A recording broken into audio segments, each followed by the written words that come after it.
Alexandre Grigorian. On prononce le Z à la fin? Bien sûr, Grigorians, c'est très bien important. sûr. Ah bah, regardez comment je démarre l'entretien, vous voyez, avec une faute grave. Alexandre Grigorian, car vous êtes d'origine du sud, de Cannes. Oui, je suis né à Cannes et d'origine russe. Russe, voilà. En lisant votre nom, je me disais, Cannes, d'accord, mais ça sent l'Europe centrale. Vous êtes Non, russe. pas vraiment, c'est un lieu de villégiature où les princes russes venaient se reposer à une certaine époque, au début du XXe siècle, et puis même dans la deuxième moitié du XIXe siècle déjà. Mais vos parents, donc Voilà, j'ai une tante de mon père, ou une arrière-tante de mon père, venait déjà sur la Côte d'Azur. En tant que russe blanc ou Oui, c'est bien ça. blanc, oui, très blanc. Aristocratique. Oui, ma grand-mère était née princesse Sulima Gorbatovsky. Bien. Moi aussi, j'ai des petites origines russes blancs du côté de ma grand-mère maternelle. Ah bon? C'est passionnant. Mais ce qui est passionnant, c'est que ces aristocrates se sont fait un peu avoir avec Raspoutine, un guérisseur. Et faudra qu'on en parle aussi quelque part. Bon, ils se sont pas fait avoir comme vous dites, c'est pas le terme. Ils ont été intéressés par ses facultés, par ses dons, parce que c'était en fait Raspoutine, ce n'était rien d'autre qu'un chaman sibérien. Il a été pope non, à un certain moment, mais en même temps, enfin, en Sibérie, il y a une tradition importante de guérison et de mysticisme en même temps, mais c'était un véritable chaman, un chaman dans la ville, voilà. Au niveau initiation, au début, pour Raspoutine, c'était d'abord chaman et pope. Ensuite, il a été récupéré par la religion ou j'ai pas... Non, lui, il n'avait pas besoin d'initiation puisqu'il avait déjà un très fort magnétisme, comme l'ont certains guérisseurs de naissance, un très fort, un puissant rayonnement qui permet d'influencer les autres personnes, aussi bien sur le plan psychique que sur le plan physique. Et oui, dans les deux sens, aussi bien pour le bien que pour le mal. Parce que ça peut être utilisé pour le mal, mais je pense qu'au départ, c'était pas forcément pour lui, c'était pas forcément pour faire le mal. Mais bon, vous savez, il y a eu pas mal d'ouvrages écrits sur Raspoutine. C'est certain que c'est un homme assez ambigu, et puis c'était un être humain avant tout, et donc avec ses faiblesses, et il est devenu facilement mégalomane à un certain moment à cause de ses dons. Or, chez les guérisseurs, on trouve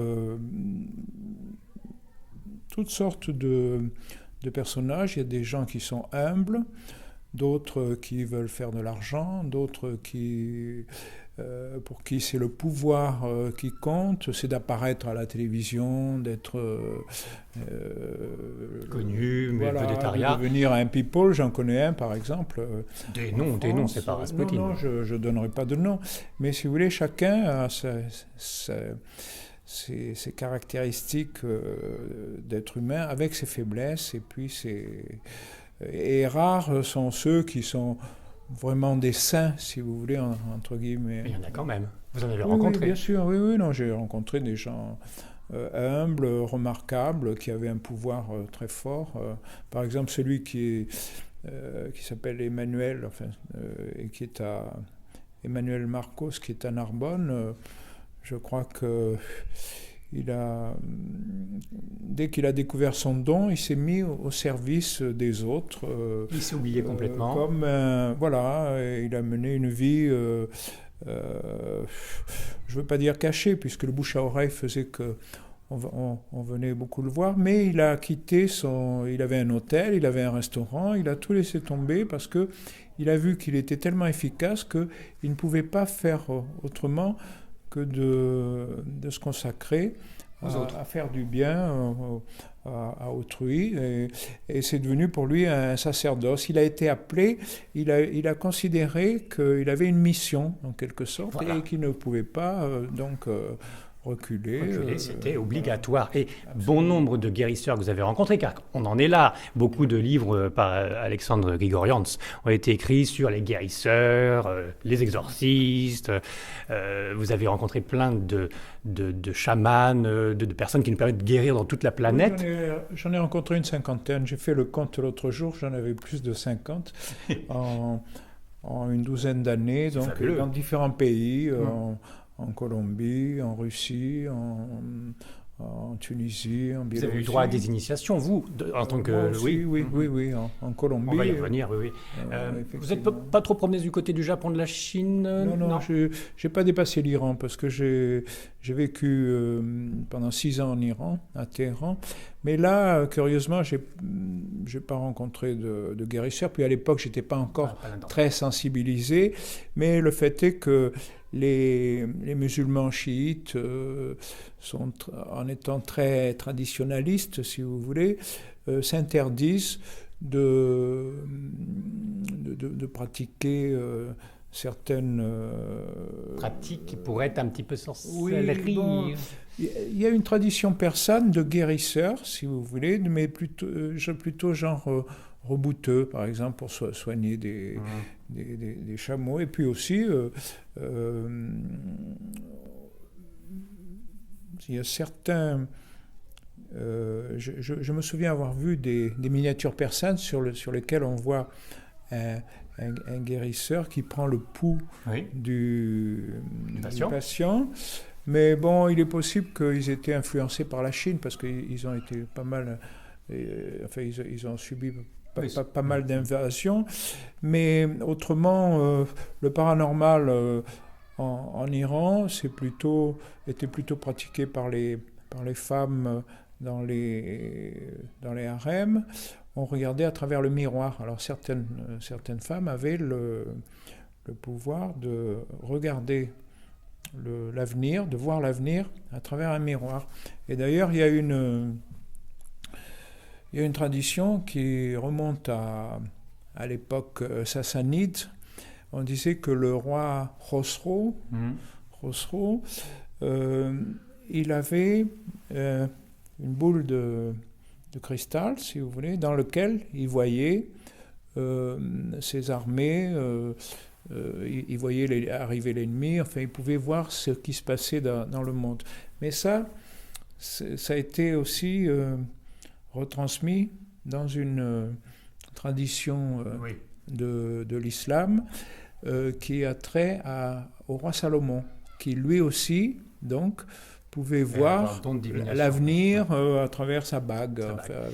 C'est pas très très bien vu par l'islam de jouer avec ça. En principe, non. C'est pour ça que il y a quand même toujours, malgré tout, dans tous les genres de population, dans toutes les sociétés, qu'elles soient primitives ou même civilisées, il y a toujours eu une attirance, une pratique pour le paranormal et pour aussi la guérison, le mieux-être. La guérison, parce que ça va ensemble.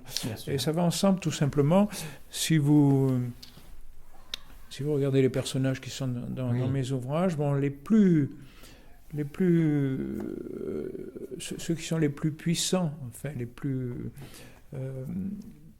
les guérisseurs, donc les plus performants, si vous voulez, ils sont tous clairvoyants en même temps. C'est-à-dire la faculté de guérison est associée à la faculté de divination, de clairvoyance, de la divination, toujours.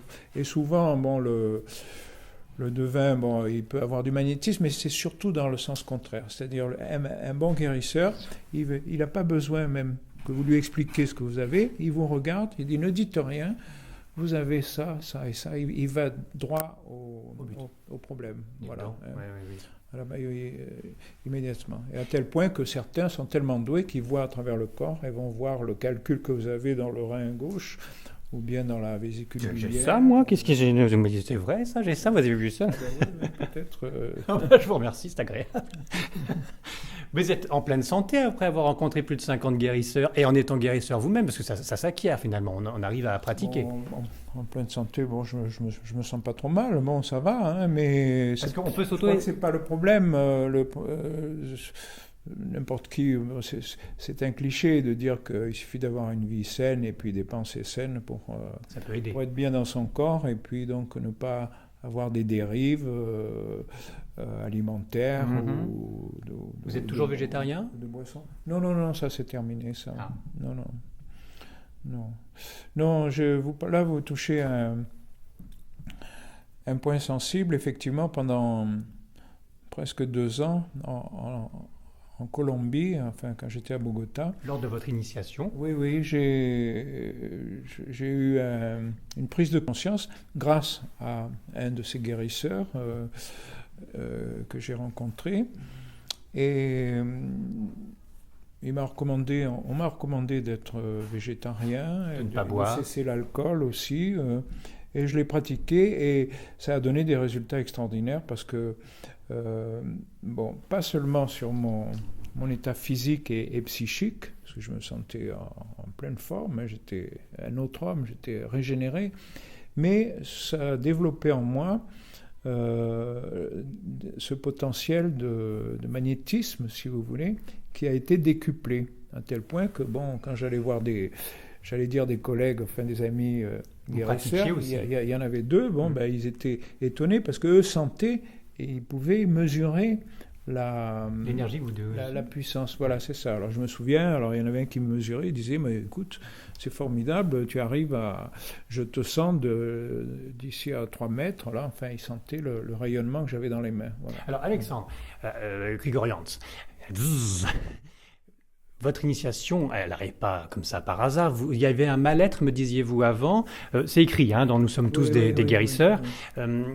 Écoutez, est-ce qu'on peut parler d'initiation ? Pas vraiment. Ça a été des conversations, des échanges avec... Est-ce que c'est une mission ? Est-ce que vous le prenez aussi comme une mission ? Parce qu'ils le prennent tous... Pas vraiment, non. D'ailleurs, vous savez, dans la vie, il faut choisir. Hein. Donc moi, je me suis consacré à écrire des livres. Il se trouve que quand j'ai commencé j'ai rencontré ce médecin, Juan Ospina, c'est un médecin colombien qui pratiquait en même temps les médecines alternatives. Donc un vrai médecin et alternatif. Voilà, oui, pas seulement l'auriculothérapie, mais aussi il avait toutes sortes de méthodes pour approcher donc le patient. Il avait d'ailleurs séjourné pendant plus d'1 an dans le Choco. C'est une région qui ressemble à l'Amazonie, qui est au bord de l'océan Atlantique. Et là, il avait été en contact avec des populations indigènes, avec des chamans. Enfin, et là-bas, les médecins sont sensibilisés. Ils sont plus ouverts qu'ailleurs. Ils sont plus ouverts et ils sont obligés parce que, au lieu de faire leur service militaire, les médecins peuvent, s'ils le veulent, aller dans des villages, dans les zones rurales, si vous voulez, et là, ils sont en contact et ils découvrent des choses extraordinaires. Oui.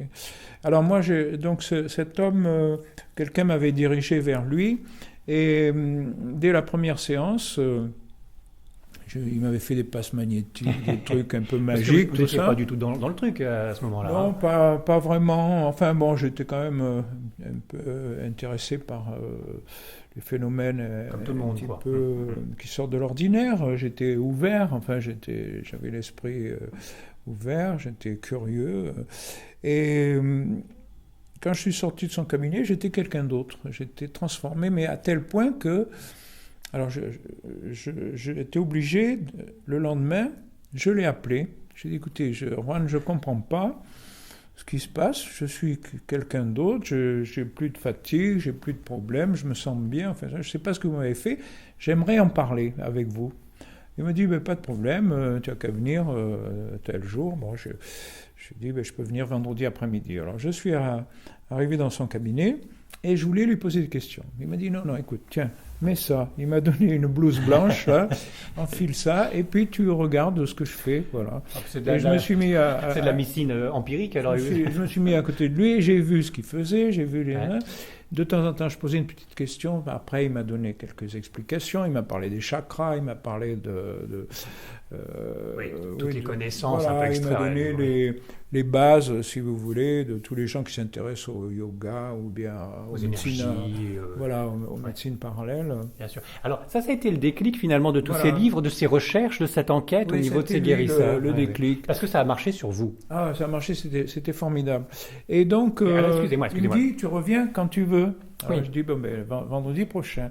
Et puis, comme ça, on a continué. Et vous- Mais au bout de 4 ou 5 séances, il se trouve que, à côté d'un patient, je sentais mes mains qui picotaient, je sentais que j'avais quelque chose. Ça venait. Et à un moment donné, j'ai dit à Juan, j'ai dit, écoute, c'est drôle, j'ai envie de mettre les mains sur ce monsieur. Il me dit, mais vas-y, c'est très bon, vas-y. Bon. Bien sûr, c'était Alors pas- je mets les mains sur c'était un monsieur d'un certain âge qui avait des maux dos, et puis dans les lombaires, enfin, je posais les mains.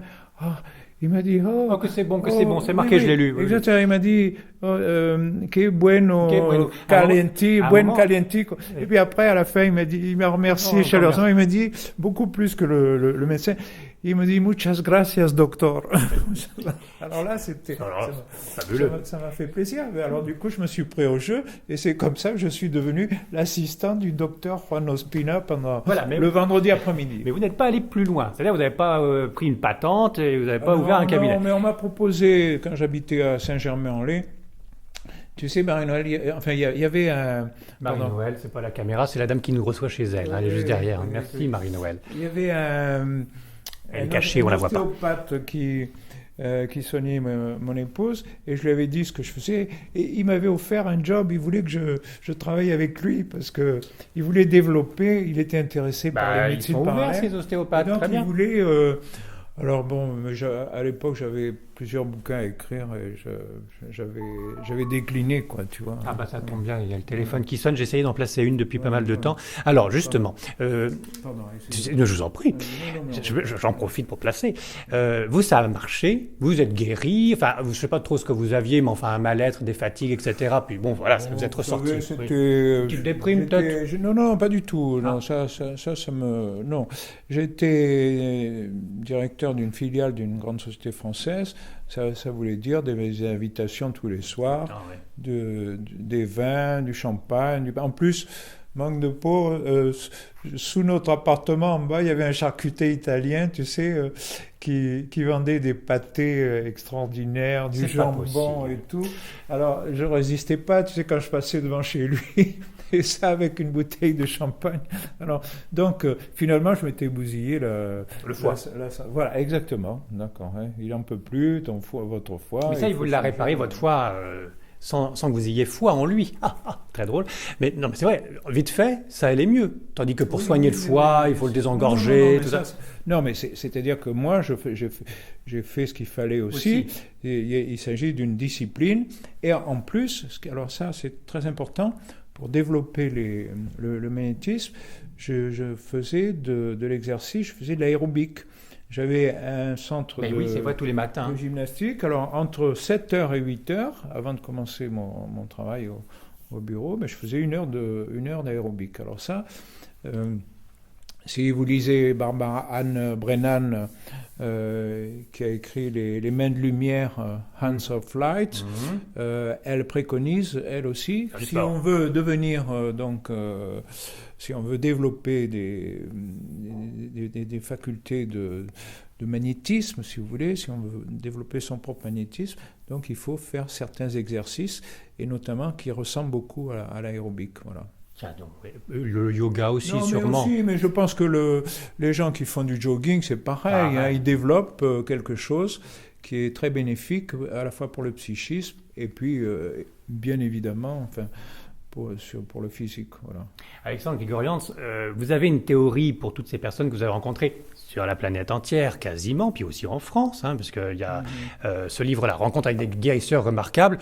bon, bah voilà, il y a des bonnes adresses. On retrouve des guérisseurs en France, dont un qui est fabuleux à Saint-Brieuc, que je n'ai toujours pas rencontré, mais qui est fabuleux. Et il nous raconte, bravo, hein, il se livre à vous, parce que généralement ils sont timides, ils restent humbles, ils ne veulent pas faire trop de pub. Ça dépend, je vous disais, ça dépend de la nature. Hein. Enfin là, dans le livre, se montrer. Et puis d'autres qui ne préfèrent pas. Par exemple, Emmanuel Marcos, il n'a jamais voulu être interviewé par qui que ce soit, ni journaliste, ni écrivain. Ça, j'ai dû faire... Enfin, j'avais entendu parler de lui par Jean-Jacques Rosankis, qui à l'époque était le président du GNOMA, le groupement pour les médecines parallèles, les médecines alternatives. Et il m'avait dit, tu sais, ce serait bien si tu arrivais à rencontrer Emmanuel Marcos. Mais il n'a jamais voulu être interviewé. Et bon, on s'est mis d'accord et Jean-Jacques Rosankis l'a contacté, lui a expliqué mon projet. Et donc il a accepté de me voir. Alors à l'époque j'habitais à côté de Genève, j'ai pris le train, il m'a accueilli et ça c'était formidable. Hein, j'imagine. Alors j'essaye de recadrer un petit peu sur ma personne. Vous me disiez que vous avez été guéri avec une rencontre fabuleuse à Bogota, avec un médecin ouvert. Moi, je rencontre aussi pas mal de guérisseurs qui sont tous charmants, aimants, voulant aider sans aucun doute d'ailleurs la personne, et gratuitement une fois sur 4, enfin sans gros problème d'argent ou commercial quelque part. Ils m'ont même pas guéri les boutons que j'ai sur le front. Oh, vous n'avez pas de boutons qui sont... Si, j'ai mis une couche de maquillage. Mais, oui. Mais alors, vous voyez, c'est par exemple. Hein, bon, je ne vous parle pas du reste, mais enfin, aussi charmant, aussi ami que je peux être avec eux, et j'y crois en plus, bah, ça ne marche pas sur moi. Alors, pourquoi ? Vous n'avez pas de boutons. Si, je ne vais pas vous les percer tous devant, mais je vous assure, il n'y a pas que ça. Donc, comment ça se fait que... Pourtant, vous n'y croyez pas, et ça a marché. Donc c'est pas placebo cette affaire, il y a forcément quelque chose d'énergétique qui se promène, les méridiens, enfin voilà, il y a une science qui se travaille depuis des années et qui se propage. Comment ça se fait que ça marche sur certains et pas sur d'autres comme moi ? Bon, d'abord ils peuvent pas tout guérir, hein, ils sont pas omniscients, enfin ils ont pas la...